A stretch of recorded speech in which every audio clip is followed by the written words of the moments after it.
Okay, this is day 5 and Disclosure Day, and it is that the movie itself did show something very, very important, and it is the awakening of intuition. So while the critics want to get off on being clever and having personalities and clever effects for the visually addicted, those of us who are thinking about life and its evolution and the consciousness and whether or not humans are they expanding or contracting? What the is going on with people?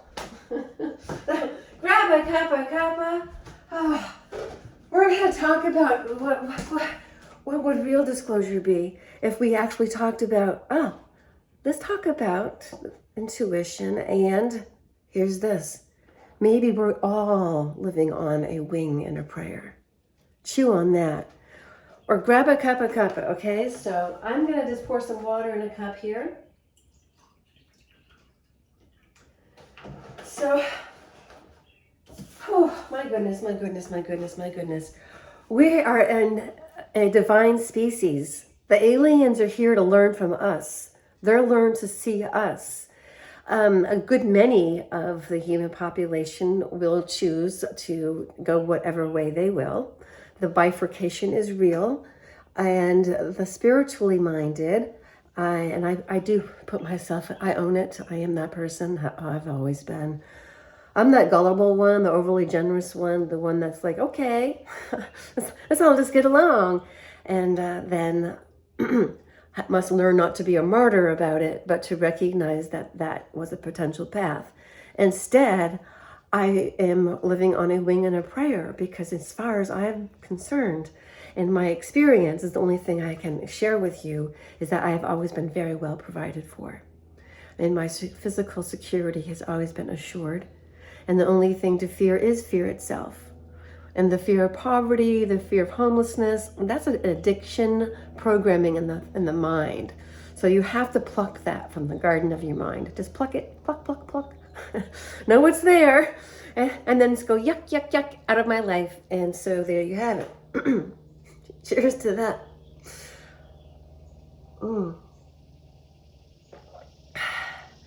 So yeah, that's the biggie, that living on a wing and a prayer is part of how I live my life.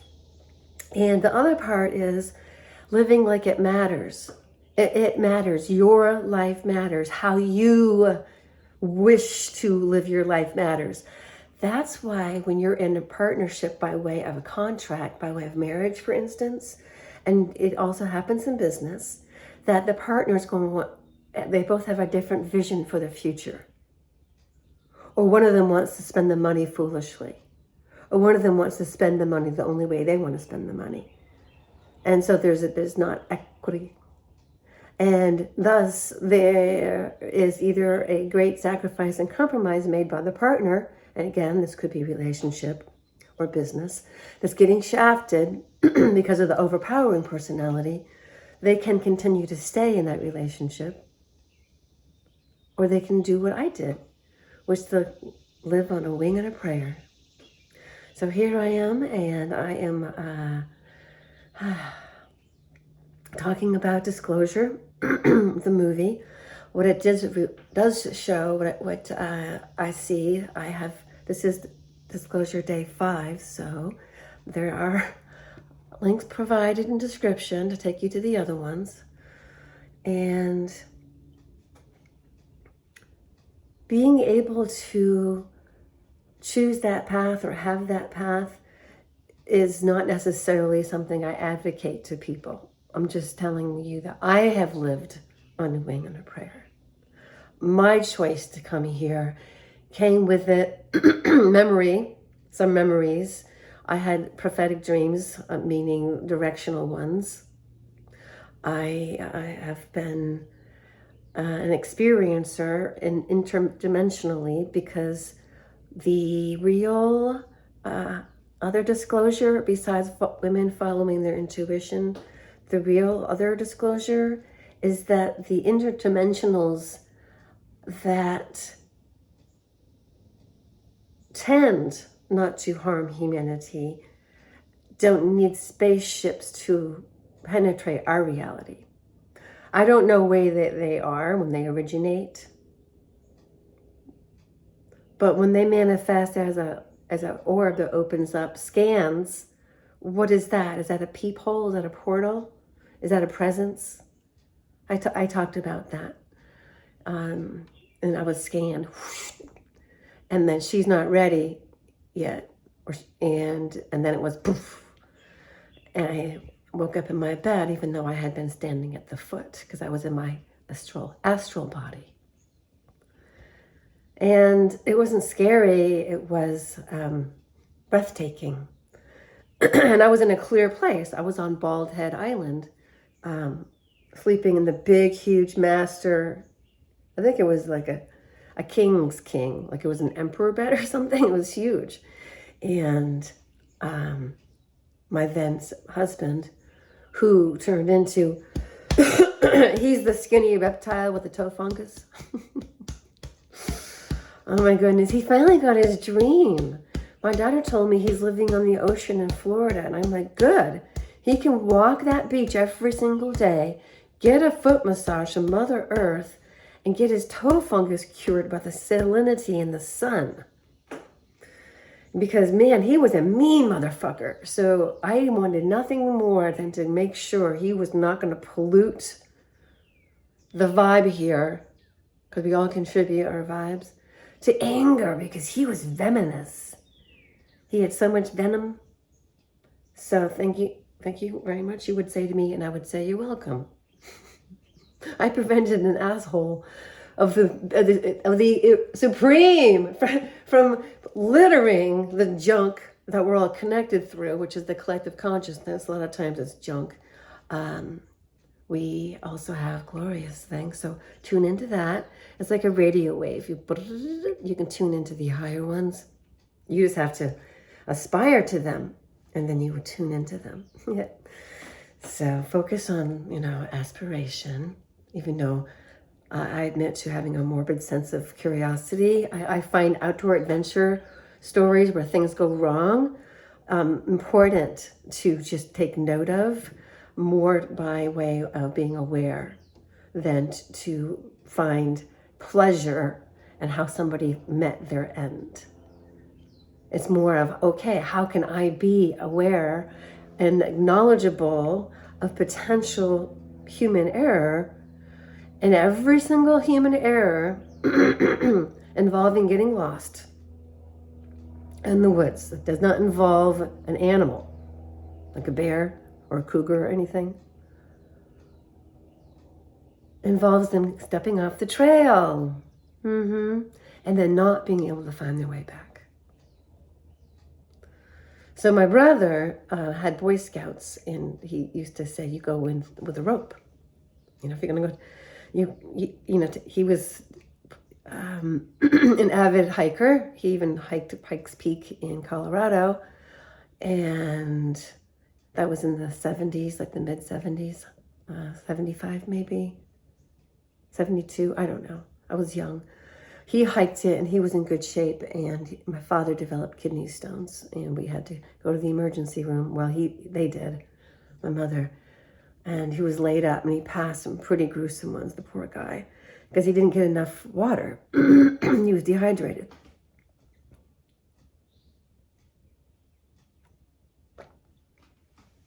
So the woman's intuition thing, our culture tries to suppress it, so that's a disclosure.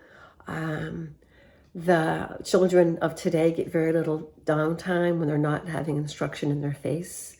There needs to be more free play, more chaperoned and monitored interaction, where children are allowed to interact with one another, and adults only step in if it's going to become something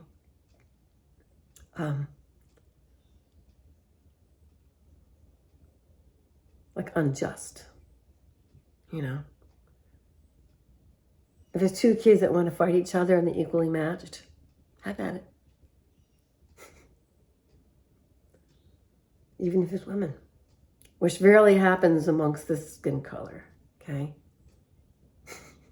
My daughter went to high school, she told me all about it, but she's like, hair went everywhere. And I was like, oh my God, they pull each other hair out. And it wasn't until later that I realized they had, fake extensions, hair pieces. So when you saw a braid that somebody pulled out, it was not a big deal. So the cat fights that the sisters would have over some guy, usually, my daughter told me. You know what she would do? You know what she would do? She didn't like going to her locker because it was full of, was surrounded by, excuse me, this sort of ruckus. So she would carry her entire backpack on her back like a turtle all day. She got really strong. Yeah. She carried every single book for every single class to every single class rather than going back to her locker. Oh boy. Okay. So if you follow my story, I've been also, I am a thriver, post-survivor person who in my life design had a pathologically narcissistic mother, and the mother wound has been great and terrible, but it also has been the greatest gift because the greatest pain allowed me also the greatest insight to see things from a perspective that would require a faith and a trust in a higher meaning and a calling and a spiritual nature and significance for our being, not the validation from a mother who would never validate me, which was my mother. In action, she would send me gifts like books. So I'm always very grateful for that. And she was extraordinarily gifted in knitting, and she knitted me a scarf that I absolutely love. And she also made a craftsman's level like beach bag that is an innie outie. You can turn, it's a reversible. I'll show you another time. That is absolutely like I told you, craftsman, So, and then the other thing she could do is bake cookies. So she was good at cookies. Oh, tea. Cookies and tea time kind of go together. And then knitting and sewing. Yeah. Yeah. Ironically, she was not a very good guidance counselor, which she got a master's in, and she actually had something within her that was sinister, and she guided people away from what they wanted. She actually got fired from a real estate.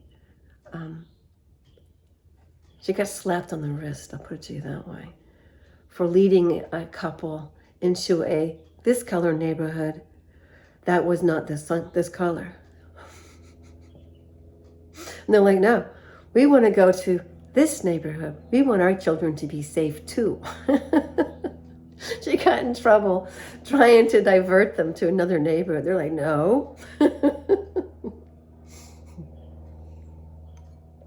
Isn't that hilarious? I found this out just a couple years ago. My brother knew more than me. I was still snowed. We have a 5-year difference, and yeah. So everybody, intuition is a real thing. I'm redeveloping mine. I'm remembering it, and that's really my divine inheritance. Is remembering what has always been there, that intuition my mother slapped that out of me that is now coming back. I act upon my intuition, and I have been consistently saved by tuning into my body and its signals. I have been saved on so many levels. And then the other thing is, I know what my mother used to say, what are your morals and values? And then she would look at me all sternly and be all angry. And it's kind of funny. I have that. It's an essay. It's a personal essay I have. It's like, why would she ask me that? Look at me admonishingly and not express to me what hers are, but let me know I am wrong for not having any without myself actually knowing what one is.